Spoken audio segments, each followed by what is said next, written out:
bienvenidos a una nueva edición de Tu Escuela al Día, su programa favorito, ¿cierto?, para conocer las informaciones, los proyectos y también la vida de algunos profesionales, asistentes de la educación, equipos directivos que trabajan en nuestros establecimientos educacionales. Este programa es realizado gracias al patrocinio del Departamento de Educación de la Municipalidad de Cabrera. Hoy estoy feliz, hoy estoy de gala, si se puede decir, porque me acompaña un tremendo personaje de nuestra comuna. Él es profesor de historia, pero es historiador. Es un orgullo para mí presentar al profesor Tito Figueroa Mora en esta tarde, quien viene a representar también a su escuela Enrique Sañartu Prieto. Bienvenido, profesor. Gracias por acompañarnos.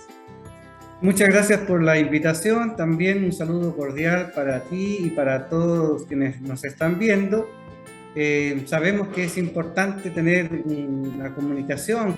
Profesor, usted da para programas muy largos, ¿cierto? De tantas cosas que usted ha realizado, tantos trabajos que usted ha llevado a cabo y tanto aporte histórico que ha hecho también a la propia comuna, a su comuna, la comuna de Cabrero. Siempre usted recopilando información. ¿Cómo nace este gusto, profetito? ¿Cómo surge en usted el estudiar historia? Bueno, creo que es relevante conocer un poco este punto en términos de que cuando era estudiante, y por eso que como estamos en un programa Escuela, ¿no es cierto?, al día, cuando era estudiante fui un buen lector. Me gustaba mucho leer gracias a los libros que me regalaban mis primos que eran mayores, que ellos ya estaban estudiando, habían terminado, me traían libros y yo con eso encantado, leía mucho.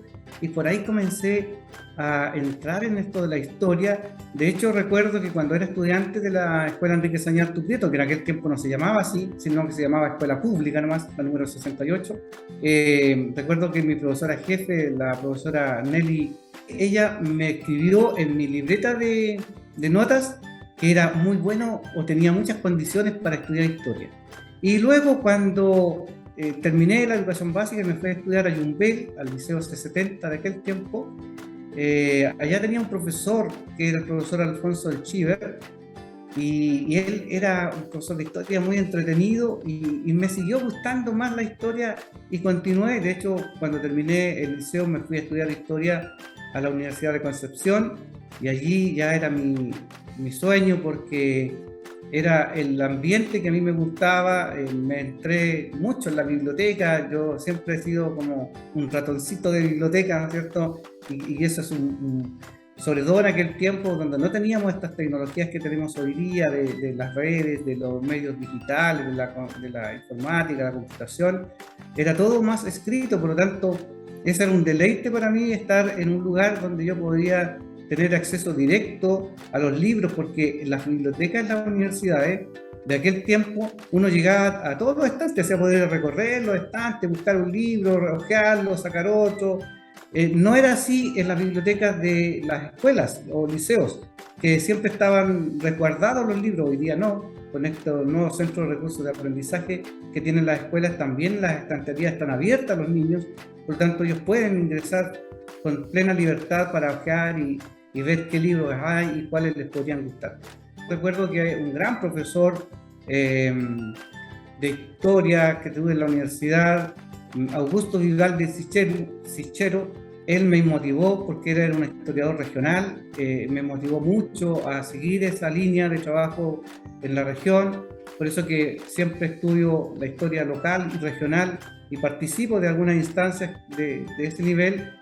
Así es que yo muy agradecido de todos mis profesores que me instaron, me ayudaron, de alguna manera también me motivaron para que yo continuara en esta línea. Y un detalle importante, ya lo definitivo, fue recuerdo que cuando la alcaldesa de aquel tiempo, la señora Marta Vivero, comenzó a hacer las primeras celebraciones de la Villa de Cabrero y de la Comuna de Cabrero, tuve la oportunidad de escribir mi primer artículo en el diario El Sur de Concepción respecto de la historia de Cabrero, y ahí ya fue como, diríamos, el punto ya inicial de profesional en esa área, y desde ahí no he parado de escribir muchos artículos, centenares de artículos en distintos medios de comunicación, en revistas, en periódicos, y actualmente pertenezco al Consejo Asesor de la revista Quinchamalí del Taller de Cultura Regional de la Universidad del Biobío. Ahí también escribo artículos y asesoro en distintos puntos que se requieren para esa gran empresa que es la revista Quinchamalí. Tenemos 26 números ya en estos 10 años de la revista, son semestrales, y así que muy contento por estar viviendo esta etapa de mi vida con bastante producción y, como ustedes habían dicho, humildemente creo haber aportado algo ya a la historia de nuestra zona, de nuestra ciudad, de nuestra comuna y de la región. Aproximación histórica de Cabrera. ¿Cómo no lo vamos a querer? Sí, bueno, ese fue mi primer libro, y se hizo lo escribí hace como 25 años atrás, o sea, estamos hablando de que lo hice a mano.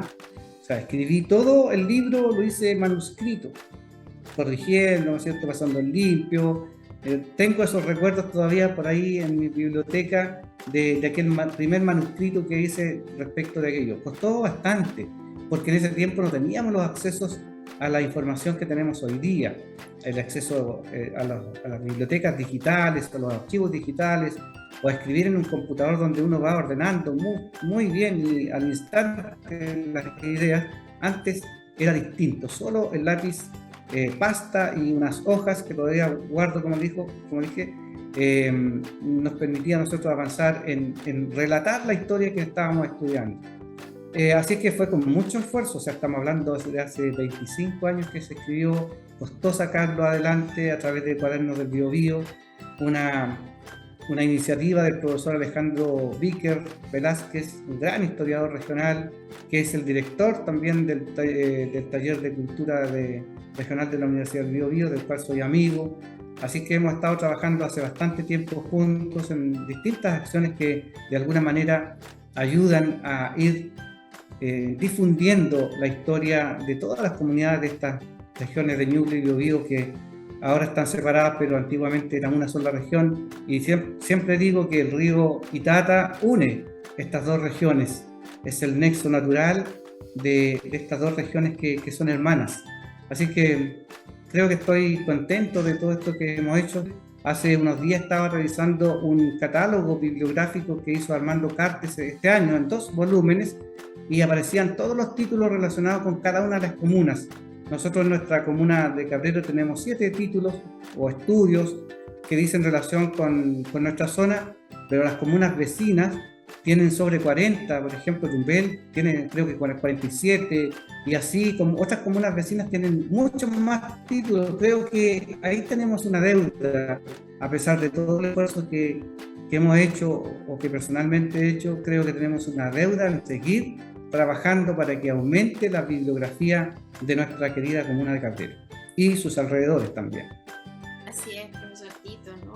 Usted ha hecho un gran trabajo y bueno, y usted eternamente está desarrollándose en el área y se lo agradecemos porque hace tremendos aportes.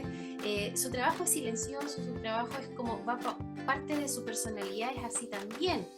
Tenemos que decirlo, es muy querido, es muy aplaudido, ¿cierto?, por muchos, no solamente en la comuna, usted también es reconocido fuera de la comuna. Usted bien dijo que tiene sus amistades y tiene bastantes redes. Yo no voy a negar acá que cuando uno participa de algún asunto, de alguna universidad, siempre aparece el nombre Tito Figueroa. Entonces es un orgullo que a uno le pregunten por usted, y también yo agradezco la humildad, profesor Tito, la humildad que siempre lo ha caracterizado, y cómo usted de manera silenciosa, como lo dije, desarrolla su trabajo, y las redes que ha ido tejiendo a nivel regional y a nivel nacional y más allá, no lo sabemos. También quería preguntarle, porque ustedes... Bueno, sí, de todas maneras, sí, bueno, usted sabe que hoy día con internet uno puede llegar a todos los lugares del mundo, y de hecho hay relaciones con otros lugares para ir aprendiendo más de cómo se desarrollan las historias locales. Me siento muy contento también porque el día martes apareció un nuevo capítulo del Canal 9 de Televisión Regional, donde aparece Cabrero, ¿no es cierto?, Patrimonio Viviente, donde hay una entrevista que me hicieron también con Alex Muñoz, y creo que salió un bonito programa de casi una hora donde relatamos esta historia hermosa que tenemos en nuestra comuna y de los esfuerzos de tantas generaciones, de tantas autoridades, vecinos y vecinas que han participado en el progreso de nuestra comuna. Por mis años que tengo, puedo evidenciar cómo era el Cabrero, cómo era la comuna hace un par de décadas y cómo es hoy día. Creo que nosotros debemos estar contentos del avance logrado, pero también del gran desafío de seguir avanzando en este progreso que debe llegar a todos los lugares, a todos los rincones y a toda la población de nuestra comuna. Y el rescate, y más allá, por supuesto. El rescate, profetito, que es lo importante, porque usted menciona un programa, efectivamente, también ahí se habla de qué pasó, por qué los patrimonios históricos no los ensalzamos, no los cuidamos, algo que fue parte de nuestra historia, por ejemplo, ferrocarriles, ¿cierto? La estación. Hay muchas cosas que uno con el tiempo se va preguntando por qué a las personas les deja de interesar o les deja de importar, y por eso también es importante la información, dar a conocer, ¿cierto? Los proyectos, las ideas, los rescates que se puedan realizar. Sí, bueno, el mundo sigue rodando y sigue evolucionando y algunas cosas van quedando en el camino. Uno no puede detener el progreso, pero sí puede ir conservando algunos elementos que son fundamentales en el desarrollo, en la trayectoria que nosotros tenemos en las comunidades. Y el ferrocarril, como usted bien lo menciona, que nosotros somos una ciudad de origen ferroviario, lo mismo que Monte Águila, nuestra hermana ciudad vecina de la comuna. Así es que creo que uno no se puede quedar anclado en el pasado, sí tenerlo presente, valorarlo.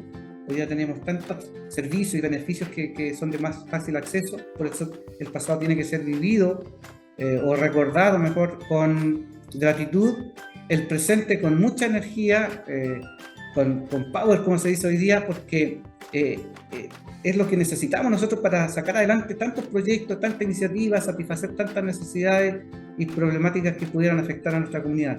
Por eso le he puesto gran parte de mi tiempo, de mi vida, de mis recursos para esto, y creo que algo he aportado. Profesor, usted se encuentra trabajando en la Escuela Enrique Sañartuprito. Tremenda historia también, años de historia. Cuéntenos por qué se llama Enrique Sañartuprito. Bueno, nuestra escuela, como les decía, yo estudié aquí en mis años de niñez, ha permanecido bastante, su arquitectura bastante, digamos, se ha conservado bien. Esta escuela es heredera de la tradición de la educación pública de los primeros años. Cuando uno estudia nuestra historia, se da cuenta que los sitios de Cabrero, cuando se empezaron a vender en 1882, o sea, después que pasó el ferrocarril, se empezó a instalar la población, se hizo un loteo y se vendieron sitios. A los pocos años, el dueño del fondo que vendía los sitios regaló un sitio para construir una escuela pública, o las escuelas públicas de aquel tiempo que funcionaban en casas de adobe que se arrendaban para esos efectos. Las casas de adobe antes eran grandes, con amplias piezas, y ahí trabajaban los estudiantes. Entonces, poco a poco se fue modernizando este proceso, y para el caso de Cabrero fue bastante lento porque las escuelas de niñas y niños trabajaban en casas de adobes que se arrendaban, y llegó el momento en que las autoridades de aquel tiempo lograron conseguir este proyecto de construir un centro educativo moderno, que es el que tenemos hoy día, ¿no es cierto?, refaccionado, con ampliaciones, pero en aquel tiempo era muy moderno, era el más moderno de la zona. Fue construido en 1964, inaugurado un 12 de septiembre de ese año, un día de primavera. Hay registros de diarios que nos hablan de cómo fue ese acto, y aquí llegaron esas escuelas de niños y niñas que comenzaban a funcionar en forma separada, que se fueron fusionando, y que después esa escuela pública, más la de 57 de Colicheu, que llegó producto del lado de las familias de aquel sector, formó el liceo. Entonces el liceo tenía desde prebásica a cuarto medio, pero en 1989 el Ministerio de Educación decreta que cada escuela va a ser independiente, autónoma, o sea, la escuela básica va a tener un nombre, no número, va a tener un nombre. Escuela Enrique Sañartu Prieto, y el liceo, que antiguamente se llamaba Liceo B79, va a tener un nombre que es Liceo Manuel Arístides Sañartu Sañartu. Y estos son dos grandes personajes de la zona. Manuel Sañartu, el papá, y Enrique Sañartu, uno de los dos hijos que tuvo. Y Enrique Sañartu es importantísimo para nuestra comuna y también para el sector educativo, porque él desde pequeño fue una persona estudiosa, investigadora. De hecho, cuando terminó sus humanidades, comenzó a estudiar Derecho en la Universidad de Chile, pero después se dio 2 años de sabático, si podríamos llamarlo en términos actuales, donde él recorrió Estados Unidos, Europa y Asia, aprendiendo, conociendo otros lugares, para cuando regresó a nuestro país, él dijo: voy a entrar a la vida pública porque puedo aportar desde lo público al desarrollo, al progreso de las comunidades. Fue electo diputado primero en varias oportunidades y luego senador, fue candidato a la presidencia de la República, fue derrotado en las urnas por Alessandri, y una vez que perdió allí, se vino a vivir nuevamente donde había pasado gran parte de su vida, en la hacienda de Colicheu. Ahí falleció. De allí lo trasladaron a Santiago, y en Santiago el mismo presidente de la República comandaba en ese tiempo, ¿no es cierto?, los funerales. Estaba Juan Antonio Ríos. Él hizo un discurso en homenaje, muchos discursos que aparecen en la prensa, en homenaje a este gran personaje de nuestra zona, de nuestra región y de nuestro país. Entonces, ¿cómo no estar contentos de que hay alguien que se preocupó por la educación, se preocupó por la economía, por el desarrollo agrícola, por los canales de riego? Y algo muy importante que muchas veces no se menciona: él fue uno de los primeros parlamentarios en trabajar porque las mujeres tuvieran los mismos derechos de los hombres. En uno de sus libros, él escribe que las mujeres deben tener los mismos derechos políticos que los hombres. Entonces, es un gran precursor. Claro, entonces, y justo lo que hoy día se está propiciando, ¿no?, desde hace mucho tiempo, pero hoy día con mayor rigor, que nosotros debemos tener, ¿no es cierto?, estos elementos que somos iguales en dignidad, de derecho, y que por lo tanto pueden participar todos en las mismas condiciones. Así que creo que además él tenía una jovialidad. Era un hombre, según las descripciones de sus biógrafos o de gente que conversó con él, dicen que era un hombre muy afable, que atendía muy bien a las personas. De hecho, cuenta, cuando uno conversa yo conversé alguna vez con antiguos funcionarios de él, dice que él llamaba a cada uno para entregarle su sueldo, personalmente, en un sobrecito, las monedas y billetitos de aquel tiempo. Entonces, eso es lo que nosotros queremos también en nuestra escuela: que el alumno sea estudioso, que sea explorador, de buscar nueva información, que sea respetuoso, que sea amable. Todas esas virtudes, todos esos valores queremos también impregnarlos a través del trabajo que realizamos en nuestra escuela con nuestros estudiantes. Qué maravilla, qué importante lo que está diciendo, sobre todo desde quien viene, un hombre letrado, ¿cierto?, y dedicado al estudio. Además de que no solamente la teoría es la importante, sino que acompañado de valores, profetito, sobre todo en esta sociedad moderna en la que vivimos, en la que muchas veces se van perdiendo, los vamos dejando de lado. La competitividad, el individualismo a veces priman por sobre estas virtudes que nos ayudan a seguir siendo humanos, ¿cierto?, y a convivir en sociedad. Así es. En cuanto a lo que es convivencia escolar, ustedes se están desempeñando en el establecimiento, ahí tiene un gran trabajo, ¿cierto?, también, y me imagino lo difícil que es lidiar con todo esto, sobre todo después de la pandemia. Sí, de todas maneras. Nosotros tuvimos la suerte de ser seleccionados en un libro que se llama Experiencias en Pandemia, en el cual nosotros enviamos una experiencia. Aquí aparece en la página 57 la experiencia que nosotros trabajamos estando en pandemia. Muy bonito, con fotografías. Fuimos reconocidos a nivel provincial por este trabajo. Y también decir que efectivamente, después de 2 años en que los estudiantes no tuvieron esta sociabilidad, esta interacción personal con sus compañeros, era necesario que nosotros hiciéramos una serie de acciones que permitieran que esto se fuera normalizando. Y por eso que creamos, entre otros puntos, las normas de aula, que eran importantes, volverlas a retomar, ¿no es cierto? El ser puntual en las clases, el respetar a sus compañeros, en usar un lenguaje adecuado, en traer los materiales, en avisar o en tratar de solucionar los conflictos de forma pacífica, en pedir la palabra cuando uno quiere hablar, porque no todos podemos hablar al mismo tiempo, en pedir las cosas por favor, en dar las gracias. Bueno, al principio era usar la mascarilla, ahora ya estamos, digamos, más liberados en ese sentido, todavía algunos porcentajes de estudiantes la utilizan, pero se ha ido abriendo esto y hemos estado tratando de normalizar lo más posible el trabajo escolar, porque, como bien se dice, no ha sido fácil. Este es el primer año en que volvemos de forma presencial, aunque el año pasado tuvimos unas pequeñas experiencias de grupo más reducido, pero este año fue, digamos, el año crucial de volver con todo al trabajo para poder tener los aprendizajes que se requieren en cada uno de los niveles.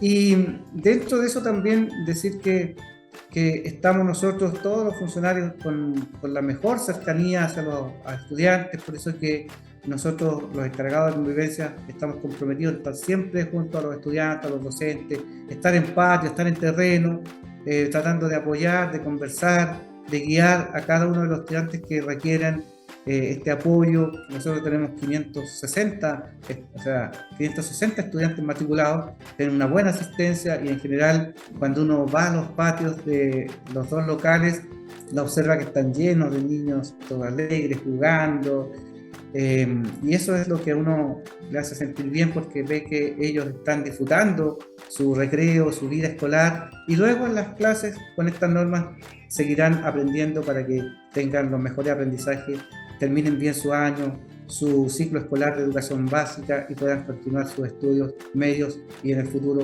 ser grandes personas, profesionales que puedan construir su vida y seguir este ciclo de la vida, porque nosotros en algún momento vamos a pasar, ¿no es cierto?, a otro momento de nuestra vida y ellos tendrán que seguir adelante. Así que muy contento por todo aquello que estamos viviendo y con toda la energía de seguir trabajando. Qué maravilla, usted dijo... También comentarle, a lo mejor, dentro de las acciones, ¿no es cierto?, de este trabajo que realizamos, que también están no solamente las asignaturas, sino que también hay talleres extraescolares que nosotros le entregamos a los estudiantes fuera del horario para que ellos puedan desarrollar esos talentos que tienen. Y siempre los ligados a la pelota es como uno de los preferidos, aparte que también tenemos en la orquesta infantil, hay varios niños, yo lo he observado, ya tuvieron su primera presentación en el Día del Profesor, les salió muy bonito esa presentación con el profesor Lenin Montesino, pero el juego a la pelota es uno de los que más les gusta, no solamente a los niños, sino también a los niños. Y por eso tenemos talleres de futsal, de fútbol damas, varones, de básquetbol, y en esto del fútbol, las damas tuvieron un reconocimiento muy bonito, porque con mucho esfuerzo fueron pasando etapas, ganaron las damas, el equipo de fútbol de damas ganó la etapa comunal, pasó a la provincial, ganó en Los Ángeles y pasó a la regional en Arauco. Nuestras guerreras allí estuvieron luchando, ganaron un primer partido, ganaron el segundo, pero al final en las penales no anduvimos tan bien y sacamos el segundo lugar, o sea, el vicecampeonato. Pero para nosotros un gran logro porque hubo que pasar muchas etapas, vencer muchos equipos y como nosotros no teníamos las condiciones en general de entrenamiento que las otras niñas tenían, porque ellos tienen estadios empastados, ¿no es cierto?, tienen otras condiciones, nosotros a veces nos faltó un poquito más, pero creo que hay una semilla que está ahí sembrada y que en el futuro con mayor organización, más empeño, ¿no es cierto?, más recursos, podríamos sacar este campeonato regional y pasar al nacional. Estuvimos bien cerca, pero de todas maneras es un gran logro para ellas, y para nuestra escuela, y para la comuna y la provincia que representamos. Felicitaciones, profesor.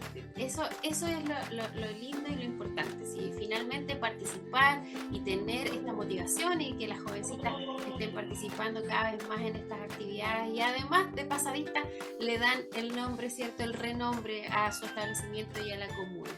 Quiero Así es. agradecer la participación, profetito, nos quedamos sin tiempo prácticamente, a usted le hemos dedicado un poquito más, lo dejamos en compañía de sus colegas y de sus estudiantes, lo liberamos, queremos agradecer infinitamente el que se haya tomado el tiempo de estar con nosotros. Muchas gracias por la invitación. Ustedes saben que siempre estoy dispuesto a poder compartir, colaborar y conversar con ustedes y con quien lo necesite sobre estos temas que me encantan, que me gustan, que es mi vida. Así que muchas gracias también por la invitación y nos vemos pronto, si Dios quiere. Nos vemos pronto, profetito, muchas gracias. Esperamos, queridos amigos, que les haya gustado este programa con mucho cariño de parte del Departamento de Educación. Nos vemos en una próxima oportunidad con Tu Escuela al Día.